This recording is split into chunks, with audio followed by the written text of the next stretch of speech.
Hi, it's time for Earth Buddies here at Metuchen Library with me, Miss Joanne. Today, we're going to talk about animals. I have poems to share in honor of Eric Carle, who has recently passed away, and he has written and illustrated many wonderful children's books. This is a book of poems he has illustrated, Eric Carle's Animals, Animals, published by Philomel Books.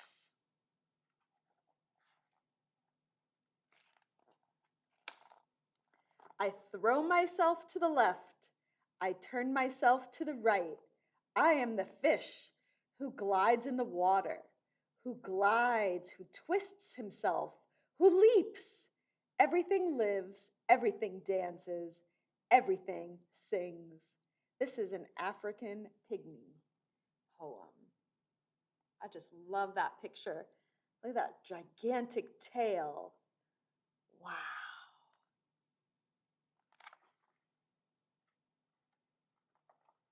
Every insect. Every insect, ant, fly, bee, is divided into three: one head, one chest, one stomach part. Some have brains, all have a heart. Insects have no bones, no noses, but with feelers they can smell dinner half a mile away. Can your nose do half as well? Also, you'd be in a fix with all those legs to manage. 6. Written by Dorothy Aldis.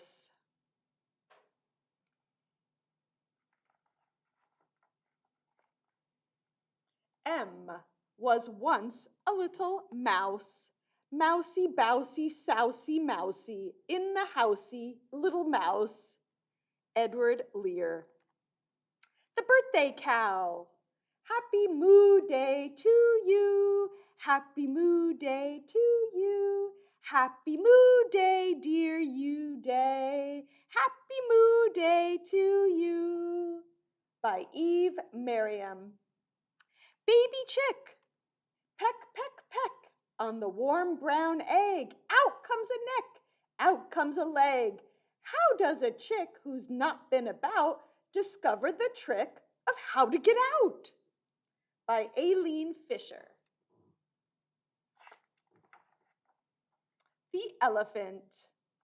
The elephant is quite a beast. He's rather large, to say the least. And though his size is most impressive, the elephant is not aggressive. He never throws his weight around. Still, he always holds his ground. He only wants to feel secure. Long may the elephant endure. By Arnold Sundgaard. The duck. Behold the duck. It does not cluck. A cluck it lacks. It quacks. It is especially fond of a puddle or pond. When it dines or sups, it bottoms up. By Ogden Nash. I love when I see ducks put their head under the water to search for food and their bottoms go up in the air. I always smile when I see that.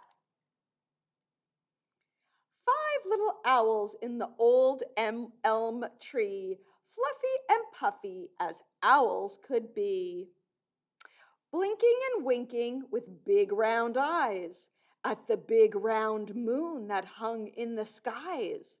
As I passed beneath, I could hear one say, "There'll be mouse for supper, there will today." Then all of them hooted, to-wit, to-woo. Yes, mouse for supper, hoo-hoo, hoo-hoo. And that is a poem that is not known who the author is. It is anonymous. Firefly.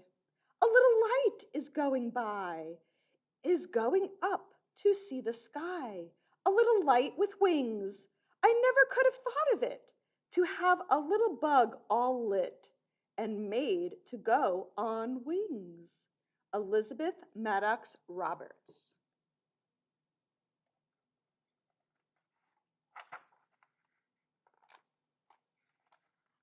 Giraffe. Giraffes, I like them. Ask me why. Because they hold their heads up high. Because their necks stretch to the sky. Because they're quiet, calm, and shy. Because they run so fast they fly. Because their eyes are velvet brown. Because their coats are spotted tan. Because they eat the tops of trees. Because their legs have knobby knees. Because. That's why I like giraffes. Do you like giraffes? I think they're fascinating creatures. By Mary Ann Hoberman. Yak. That's a funny word, isn't it? Yak. Yickety yackety yickety yak. The yak has a scriffly scraffly back.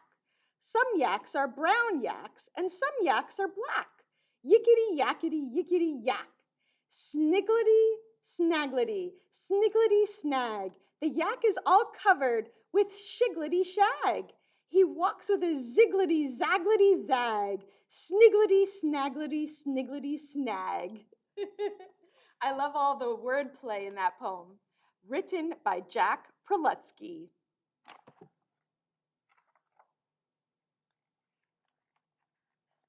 Sparrow. A hummingbird hums.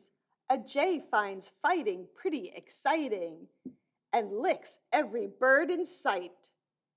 A partridge whirs through the pines and the firs, and an owl hoo-hoos whenever it gives a hoot. A woodpecker drums, a swallow swoops in up and down loops, and seldom lights on the ground. A chickadee's ways are cute. A crow steals corn from the year it's born, then hides where it can't be found. A gull is graceful in flight, but take a sparrow whose world is narrow. A sparrow just hangs around. A pigeon coos.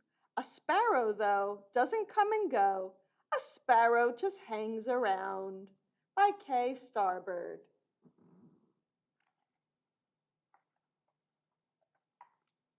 Snail.